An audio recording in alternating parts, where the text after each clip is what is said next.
Hi అండి. నేను మీ దివ్య. ఇవాళ రెసిపీ వచ్చేసి మామిడి తాండ్ర. ఈ మామిడి తాండ్ర చేయడానికి నేను 1 కేజీ వరకు మామిడి పళ్ళు తీసుకున్నాను. 100 గ్రామ్స్ షుగర్, కొంచెం ఇలాచీ పౌడర్, అలాగే నెయ్యి. ఈ నెయ్యి అనేది మనం ప్లేట్‌కి అప్లై చేసుకోవడానికండి. కొంచెం ఉన్న చాలు. ఫస్ట్ మామిడి పళ్ళని నీట్‌గా క్లీన్ చేసుకొని పైన ఉన్న తొక్కని పీల్ చేసేసి ఇలా కట్ చేసుకున్న ముక్కలన్నిటిని మిక్సీలోకి తీసుకొని మెత్తటి పేస్ట్ లాగా గ్రైండ్ చేసుకోవాలండి. ఎక్కడ ముక్కని తగలకూడదు.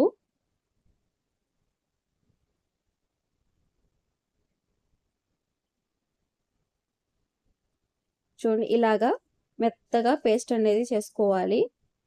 ఇలా స్పూన్ పెట్టి తీసినా కూడా ఎక్కడనేది ముక్క తగలకూడదు. ఇలా గ్రైండ్ చేసుకున్న దాన్ని ఒక మందపాటి కడాయి తీసుకొని అందులోకి ట్రాన్స్ఫర్ చేసుకోవాలి.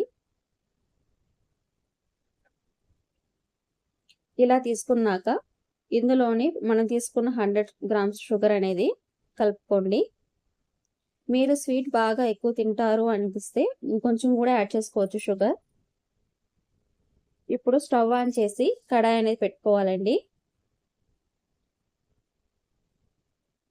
ఇలా కలుపుకోవాలి బాగా. ఇప్పుడు ఫ్లేమ్ అనేది మీడియం ఫ్లేమ్లో పెట్టుకోండి. ఇలా మీడియం ఫ్లేమ్లో పెట్టుకొని ఇలా బాగా కుక్ చేసుకోండి. 2 మినిట్స్కి ఒకసారి కలుపుకుంటే సరిపోతుంది. అలా కాకుండా మీరు హై ఫ్లేమ్లో కుక్ చేస్తున్నారంటే ఇప్పుడు కంటిన్యూస్గా 10 మినిట్స్ అనేది బాగా కలుపుతూనే ఉండాలండి.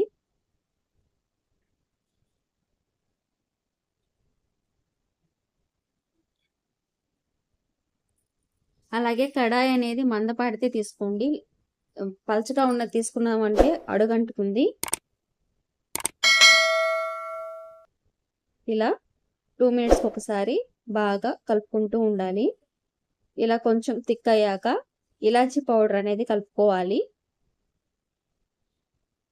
ఇలా కలుపుకున్నాక ఇంకొక 2 మినిట్స్ అనేది ఇలాగే మీడియం ఫ్లేమ్లో కుక్ చేసుకుంటే ఇలా ఈ కన్సిస్టెన్సీకి వస్తుంది.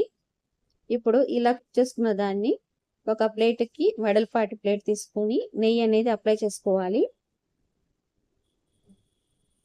ఇలా నెయ్యి అప్లై చేసుకున్న తర్వాత చేసుకున్న దాన్ని ట్రాన్స్ఫర్ చేసుకోవాలి.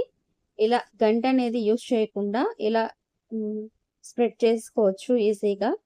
ఇలా అంటూ ఉన్నామంటే అదే స్ప్రెడ్ అయిపోతుంది. ఇలా స్ప్రెడ్ చేసుకున్న తర్వాత ఎండలో పెట్టుకోవాలండి. ఎండ లేదు అంటే ఫ్యాన్ కింద అయినా కూడా ఒక 3 డేస్ వరకు పెట్టుకుంటే ఆరిపోతుంది. మనం టచ్ చేసి చూసామంటే అది చెమ్మ అనేది తగలకూడదు. అలా చెమ్మ తగలకుండా ఉంది అంటే అది డ్రై అయిపోయినట్టు. చూడండి ఇప్పుడు కొంచెం స్పూన్ పెట్టి తీసామంటే ఇలా వచ్చేస్తుంది ఈజీగా. ఇప్పుడు మనకి ఎలా కావాలో అలాగా చిన్న చిన్న పీసెస్గా కట్ చేసుకొని స్టోర్ చేసుకోవడమే.